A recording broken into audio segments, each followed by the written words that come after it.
নমস্কার বন্ধুরা, বন্ধুর কিচেনে আপনাদের অনেক অনেক স্বাগত।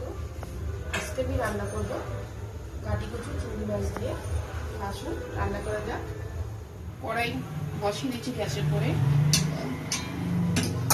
কড়াই গরম হয়ে গেছে, এখন আমি দিয়ে দেবো তেল, সর্ষের তেল।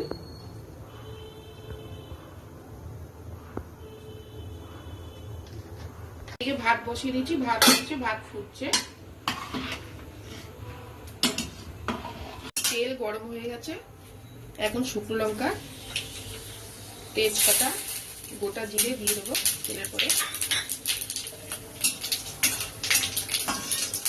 কেটে রাখা গাটি কচু আর আলু ধুয়ে রেখেছি ভালো করে।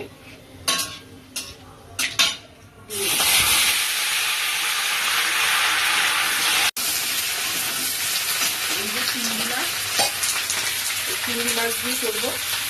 আর এখানে বাটা মশলা আছে, জিরে আদা বাটা আর তেজপাতাও বেটে দিয়েছি, আরো তরকারিতে ভালো স্বাদ হবে।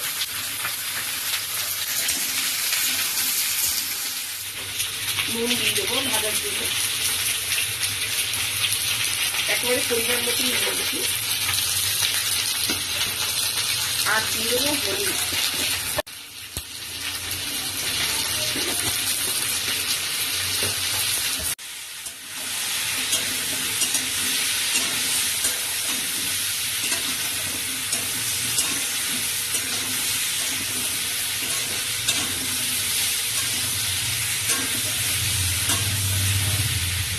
ভালো করে ভেজে নেবো কাটি কুচুর আলু, লাল লাল করে একটু লাল লাল করে ভাজা হয়ে গেছে।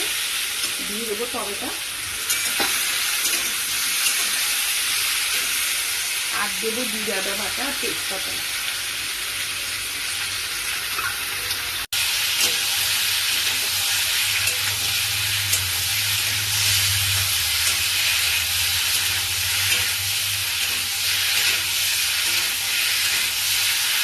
কাঁচা লঙ্কার তরকারি, এর জন্য কালারটা এরকম হয়েছে।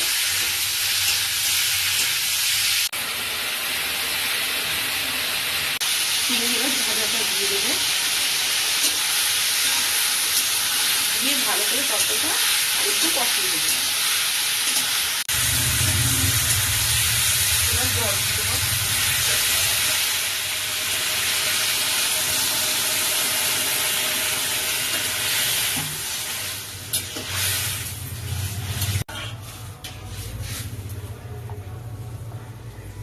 তরকারিটা ঢেকে দেবো। এবার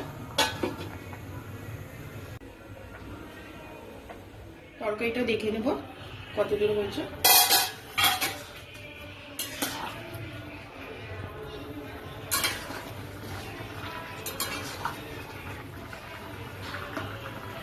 হয়ে গেছে, গাটিগুলো খুব সুন্দর গলেছে,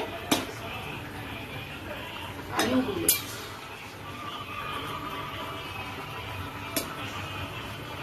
আমি আগে গুঁড়ো গরম মশলা দিয়ে দেবো।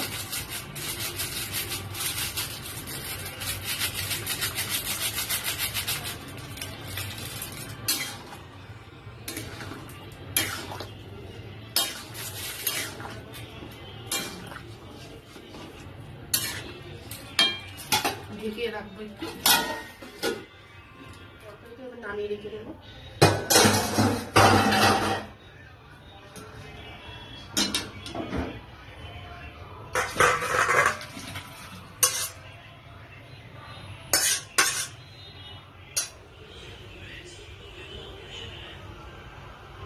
বন্ধুরা, রান্না হয়ে গেছে, এখন আমি খেতে বসছি, খাবো।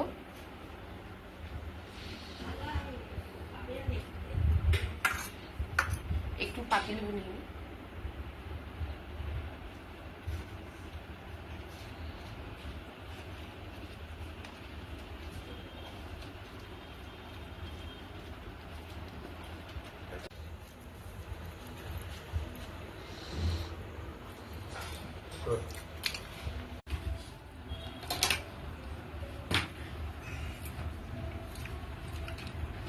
খুব সুন্দর হয়েছে। চিংড়ি মাছ কাটি কচু দিয়ে তরকারিটা দারুণ লাগছে, পাতিলেবু দিয়ে গরম ভাত, গরম তরকারি, খুব সুন্দর লাগছে।